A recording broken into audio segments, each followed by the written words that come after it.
The very word secrecy is repugnant in a free and open society. And we are, as a people, inherently and historically opposed to secret society, to secret oaths, and to secret proceedings. For we are opposed around the world by a monolithic and ruthless conspiracy that relies primarily on covert means for expanding its sphere of influence, on infiltration instead of invasion, on subversion instead of elections.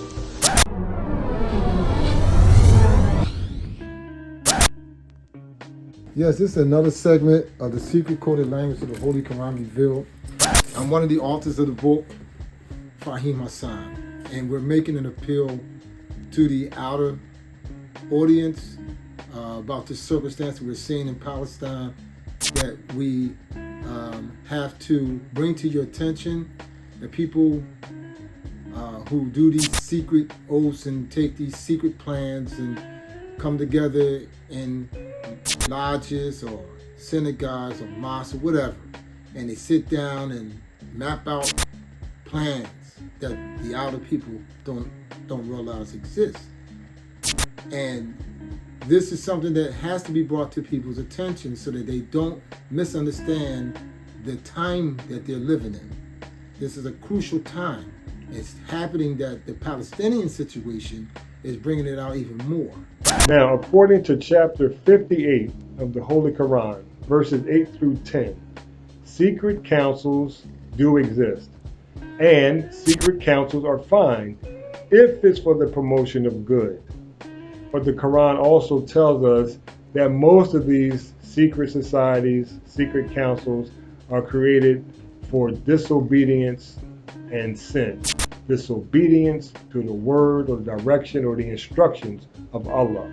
So if you understand what I just said to you about Iblis being the member of a bloodline, working with other bloodlines, and they came together and created a secret organization called Satan.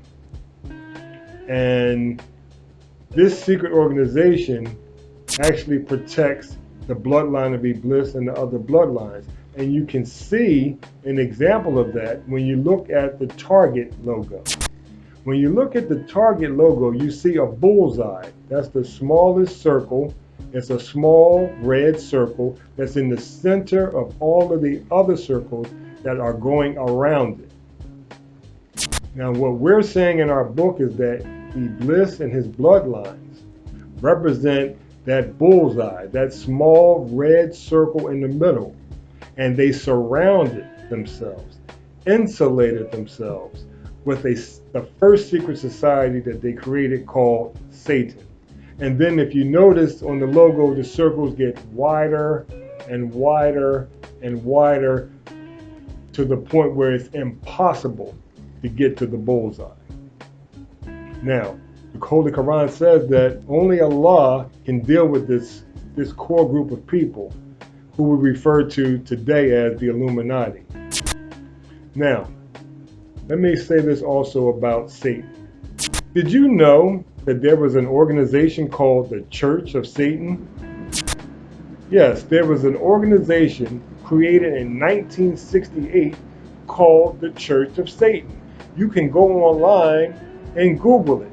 You can see that they have a website, they have a Bible, they have rituals, they have doctrines, and it's all under this organization called Satan. So we want you to understand that Satan is not something that you cannot understand. We want you to understand that Satan is not some intangible entity, but it's a very tangible group of people. And the people like Netanyahu or Joe Biden, they're being used by a group of people who we call the Illuminati. And the problem is that people don't understand that word. They believe that word was from what was given to them, that it was a group that started in 1776. It did not. This group has existed long before the Pharaohs or Babylon or the Sumerian Empire. These people have been passing the baton of the agenda to control the planet. And we're in the time of that where it is outcry is about the Palestinians being abused. And the sad thing is people like Netanyahu and Joe Biden, they're not given the vision to see the harm of this because they're bent on the agenda of their controllers. Their controllers, the ones that they believe are in control of their life. And that's why they do their bidding for them. These people don't come out in the open. They send people like Netanyahu or Rothschild or Joe Biden into the public, but they're just decoys for them.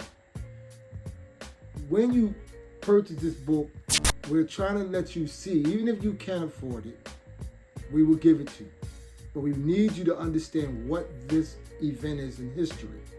And the outcries from the public, which is so loud that even the people who are involved in this secret plan are blinded to their own arrogance to see what they're doing. It needs to be rethought. But they're that arrogant. So those of you that can hear, you need to purchase this book or send us an email and we'll give it to you so that you can understand what it is that you're looking at in the Palestinian event and realize oppression is not right no matter where it's at.